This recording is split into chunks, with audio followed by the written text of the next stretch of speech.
और अब कुछ खबरें खेल के मैदान से। ऑस्ट्रेलिया ने टी20 क्रिकेट में मुसलसल 9 फतुहात हासिल करके नया रिकॉर्ड कायम कर दिया। गिनीज वर्ल्ड ने ड्रॉन में खेले गए सीरीज के पहले टी20 मैच में जनूबी अफ्रीका को शिकस्त देकर 2-4 करके नया रिकॉर्ड अपने नाम कर लिया।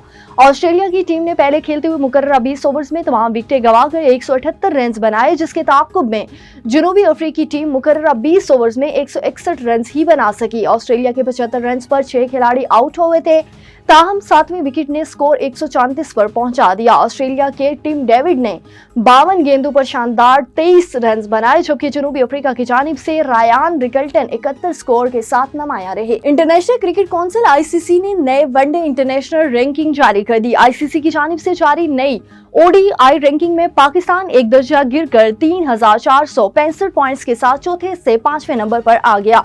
श्रीलंकन क्रिकेट टीम ने 4009 पॉइंट्स के साथ पाकिस्तान को पीछे छोड़ते हुए चौथी पोजीशन संभाल ली।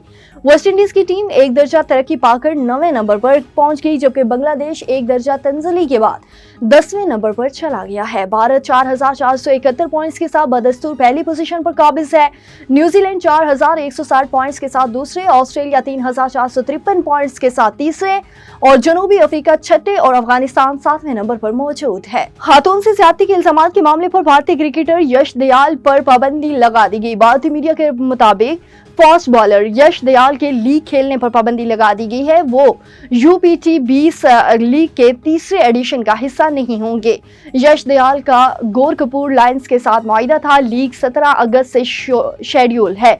यश दयाल रवां बरस IPL जीतने वाले रॉयल चैलेंजर्स बेंगलुरु का हिस्सा थे। उनके खिलाफ खातून के इल्जामात के बाद केस दर्ज है। यश दयाल के खिलाफ जयपुर में भी केस दर्ज है। उत्तर प्रदेश क्रिकेट एसोसिएशन ने भारतीय क्रिकेटर पर लीग खेलने के लिए पाबंदी लगा दी।